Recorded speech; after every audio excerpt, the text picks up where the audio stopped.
Hi again. In this video we are going to discuss a special problem related to the geometric random variable, and we'll try to generalize the case at the end of this video.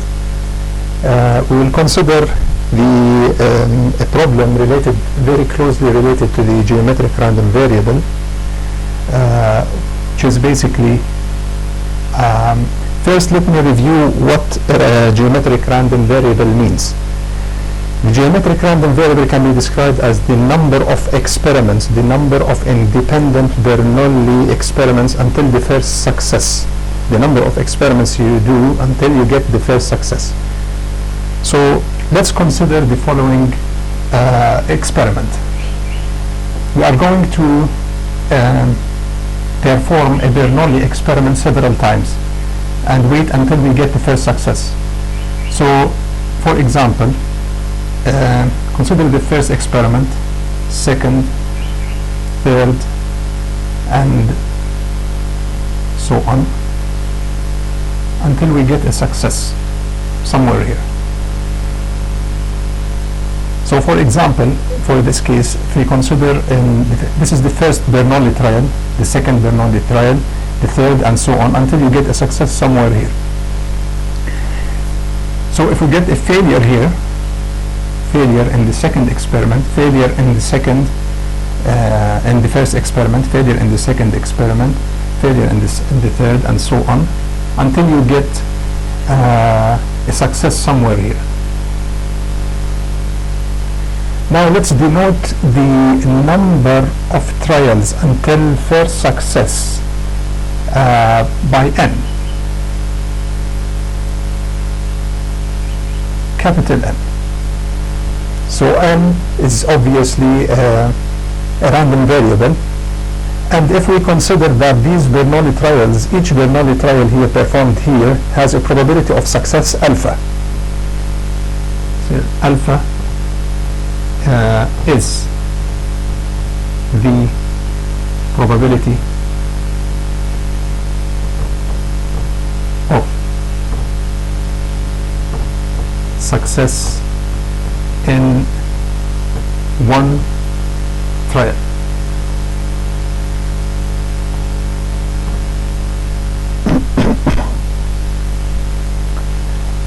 So the probability of failure would be 1 minus alpha.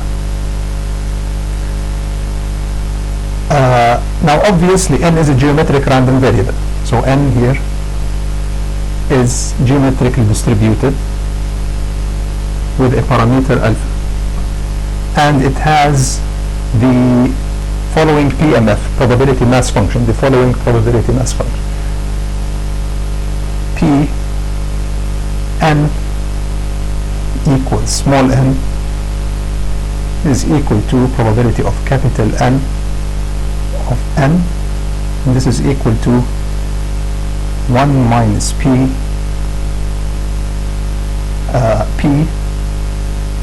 multiplied by 1 minus p.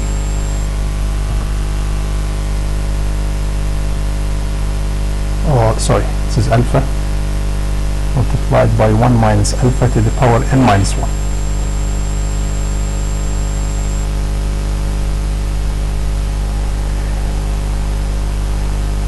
Here n takes the values of one experiment, 2, and so on.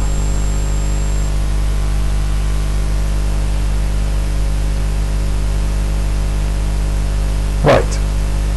Now let's consider another experiment. I want to do this experiment, but I want to do a companion experiment or a concurrent experiment with this sequence of trials. So let me repeat this here. Let me say that we have 1, 2, 3, and so on until we get the first success here. So this is failure, failure, failure, till we get a success somewhere here. I want to define a series or a sequence of Bernoulli random variables. Let's name that as x1 for the first experiment, x2 for the second, trial, x3 for the third, and so on until xn. X is x of I, or x sub I, is a Bernoulli random variable. Bernoulli random variable with parameter small p. The probability of success in one experiment. P small p is the probability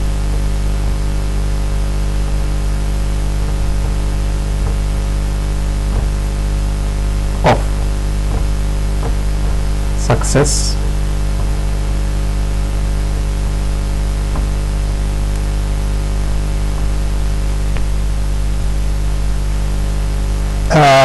all these random variables, the set of xi, are xi is a set of IID, independent identical random variables, independent and identical random variables. They are all identically distributed Bernoulli random variables with a probability of success equal p. And I obviously takes the values of 1, 2, up to capital N. So again, how we have two sequences. You can imagine that as having a sequence of trials going on at the first line, and for each trial there is another Bernoulli trial performed. So for example, I perform the first trial, and if I get failure, I perform the first trial here. Whether I get, assume that I will perform the trial at the first trial at this point, and I get a failure. I will again perform another experiment, another Bernoulli experiment, and see if I get a success or failure. This would correspond to the value of x1. Then I repeat the experiment, the first experiment here, and I get either success or failure. At the bottom here, I make another experiment that corresponds to x2, and I get either 0 or 1. So there are two concurrent random experiments going at the same time. One that corresponds to the original geometric random variable n, and the others the others takes place for the individual random variables of x from 1 to n. You can imagine that as performing the first trial, and for each trial you can toss a coin, and either you get a 0 or 1. So I perform the first experiment here, and I toss a coin. I perform the second experiment here, and I toss a coin, and so on and so forth. Now let's consider the sum of these independent random, identically distributed and independent random variables. So let x equal x1 plus x2 plus and so on until I will get xn.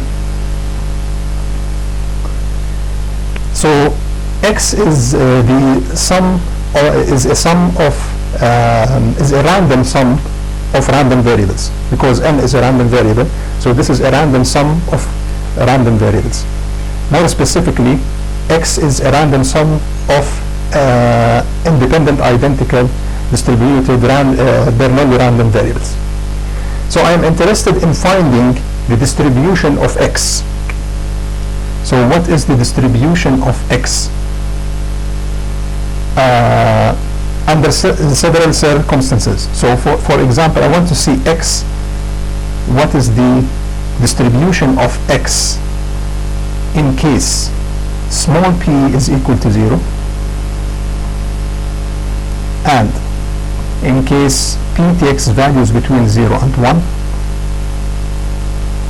or p is equal to 1.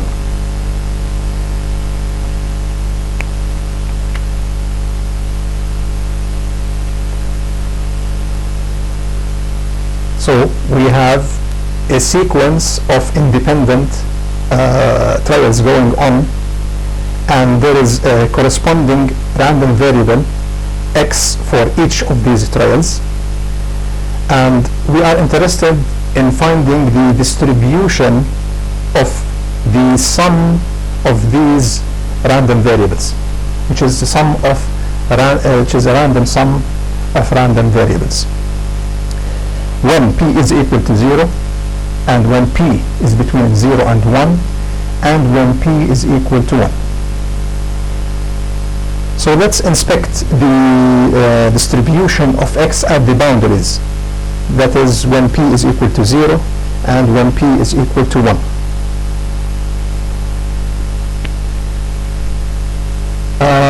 Observe that if small p is equal to 1, then all these values will be equal to 1 actually, because with probability of 1 I will get 1 for this random variable, and for the probability of 1 I will get 1 for this variable, and so on and so forth until n. So basically the sum of these random variables is simply the counting of the number of trials until first success, and this would obviously be a geometric random variable. So by intuition we can observe that in case p is equal to 1, I will get x will be geometrically distributed with a parameter alpha, because actually x will be exactly distributed the same way as n, as capital N, because it's a geometric random variable. Using a similar argument, we can see that if the probability of p is equal to 0,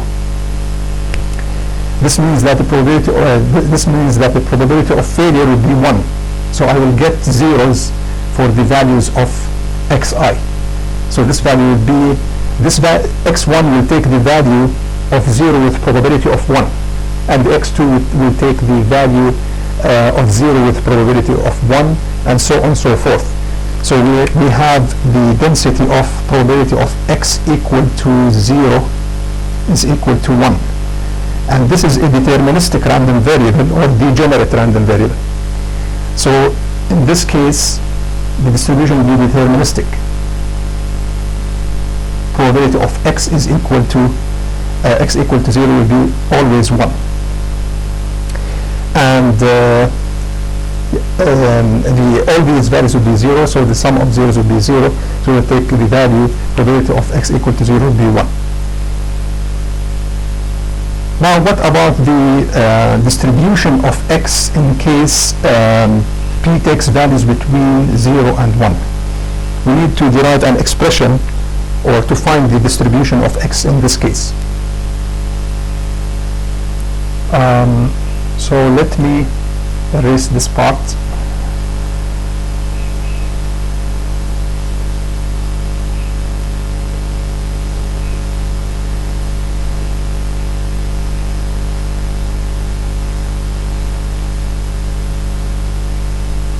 And also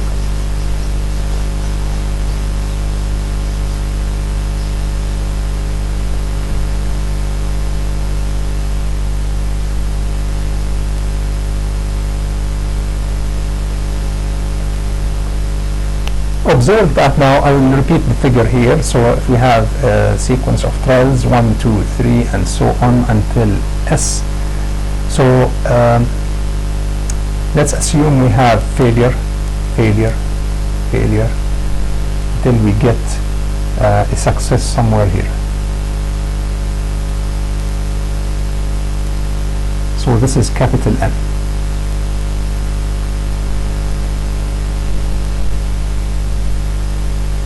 Now let's assume that n takes certain value small n, and I want to find the distribution of x in that case, which for p in the case where p is between 0 and 1. This means that you are counting the number of success in these values. So for example, if we have n here equals to small n, and I have x1, x2, x3, and so forth until x capital N. I'm looking for the number of success. So if x is equal to x1 plus x2 plus x capital N, and in this case n is equal to small n, so let me put small n here and small n here. So actually the sum in this case would be the number of success in n trials. Equivalently, the sum of n Bernoulli random trials can be thought of as a binomial random variable. So the number of success in n trials is a binomial random variable, or you can think of it as the sum of Bernoulli of n Bernoulli random variables, which is equivalently equal to a binomial random variable. So we can write it this way. Writing this in using a probability statement, we can write it in this way. The probability of x taking certain value small x, which is certain number of success in n trials, given that I have n trials, is equal to the binomial random variable. So we have n, choose x, and in this case we have p to the power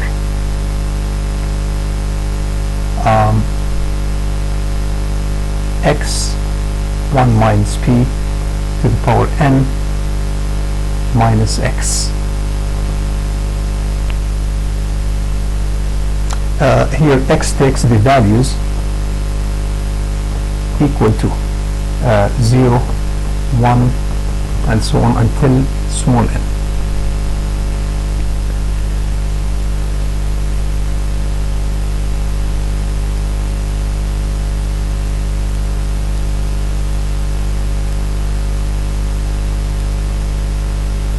Right. Observe also that n is a geometric random variable. So let me remember that n equal n, which is the Pmf of n, is equal to p capital N of small n, and this is equal to alpha 1 minus alpha to the power n minus 1, where n takes values 1, 2, and so on.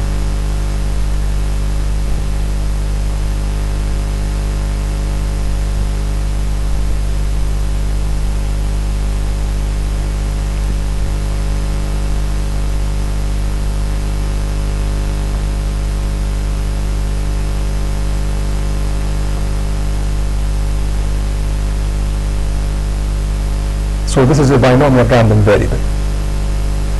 Now I am interested in finding the Pmf of X. So I want to find P capital X of X is equal to the probability of capital X equal to small x, and this is equal to the sum. I'm using the total probability law, or the law of total probability.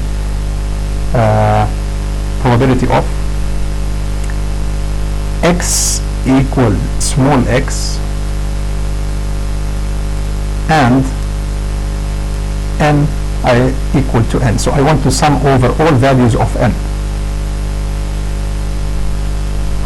This is from n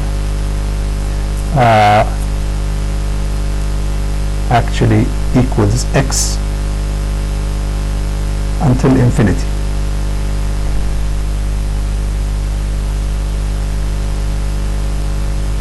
In this case, however, observe that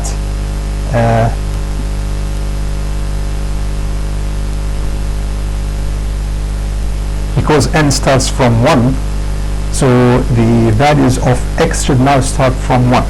So for this to be true, x has to start from 1, 2, and so on.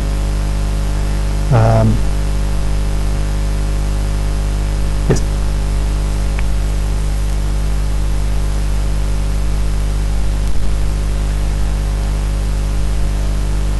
Right. So I can now decompose that using the conditional or the definition, using the definition of conditional probability. So this can be written as the sum of n equals x till infinity for probability of x equal x, given that n is equal to n, multiplied by probability of x equal to x.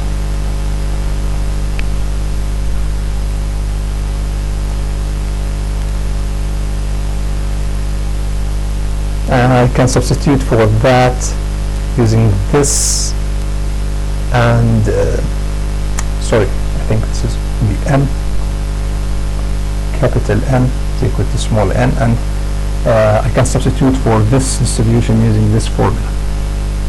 So this is equal to the sum from n x till infinity for n xp to the power x, 1 minus p to the power n minus x, multiplied by alpha, 1 minus alpha to the power n minus 1.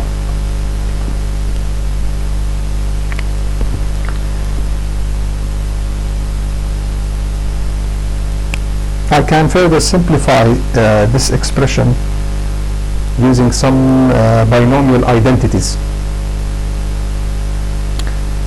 So for example,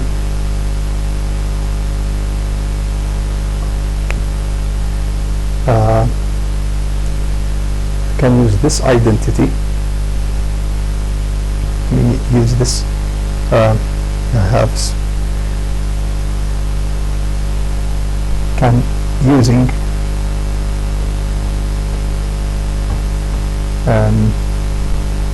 the sum n equal x till infinity or n x r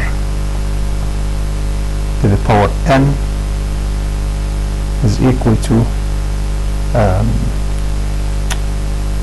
r power x 1 minus r to the power x plus 1.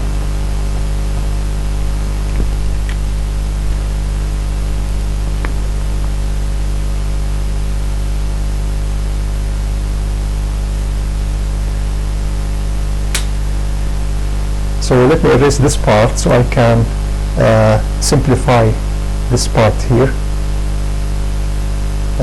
Okay.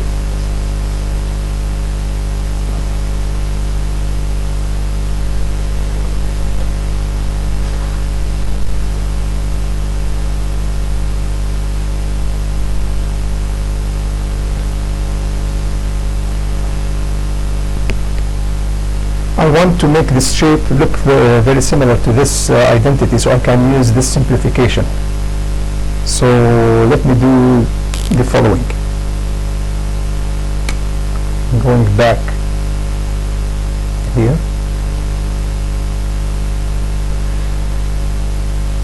So this can be written as, can put the sum of n equal x till infinity n x. Now I want to bring these two terms together, so I can put it this way. Let's take p to the power x outside, and I'll leave 1 minus p 1 minus alpha all to the power n. I want to take alpha outside, and alpha to the minus 1 minus alpha to the minus 1 outside, so this is 1 minus alpha, and I also want to take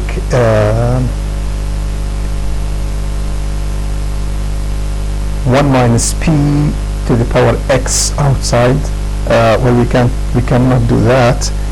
Yes, we can do. So we can take that 1 minus p to the power x outside, to the minus x, 1 minus p to the minus x outside.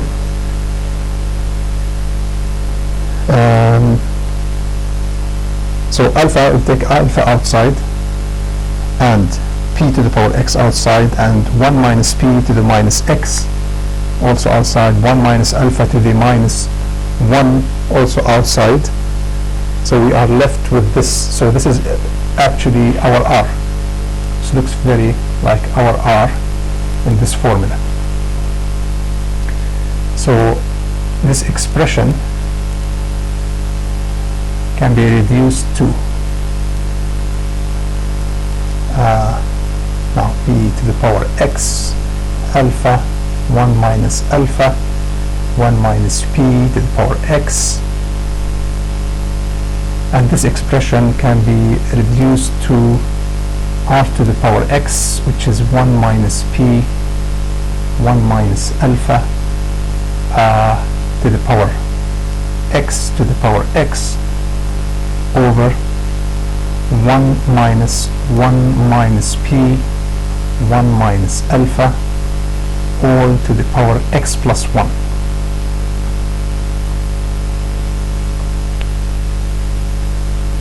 So this cancels with that, and this goes upward, so we get alpha p to the power x 1 minus alpha to the power x minus 1 over 1 minus p 1 minus alpha x plus all to the power x plus 1.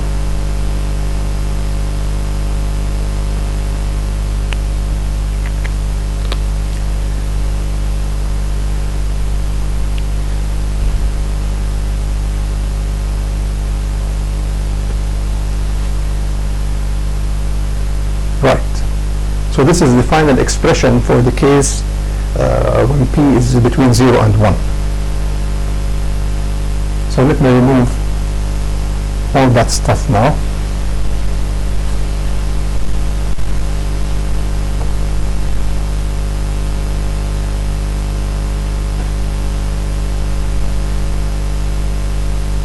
And let me also remove that.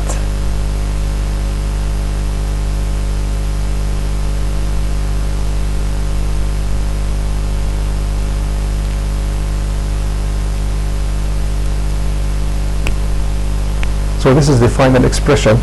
Observe that if p is equal to say for example 1 in this expression, 1 minus 1 is equal to 0, so this term would go to 0, and 1 minus 0 is equal to 1. 1 to the power x is equal to 1, so this reduces to alpha 1 minus alpha to the power x minus 1, which is actually the geometric random variable. So in case p is equal to 1, this would reduce to the ordinary geometric random variable. So to summarize our results, we'll say that this is the case for p. Actually, this is the general case in case equal to 0 or 1. Because observe also, if p is equal to 0, this term would go to 0, and the deterministic or degenerate random variable appears again. So this is the general case actually. This is the general formula for the Pmf of X. Px of X equal to the probability of X equals small x. Or let me put it this way. This is the probability of X equal X.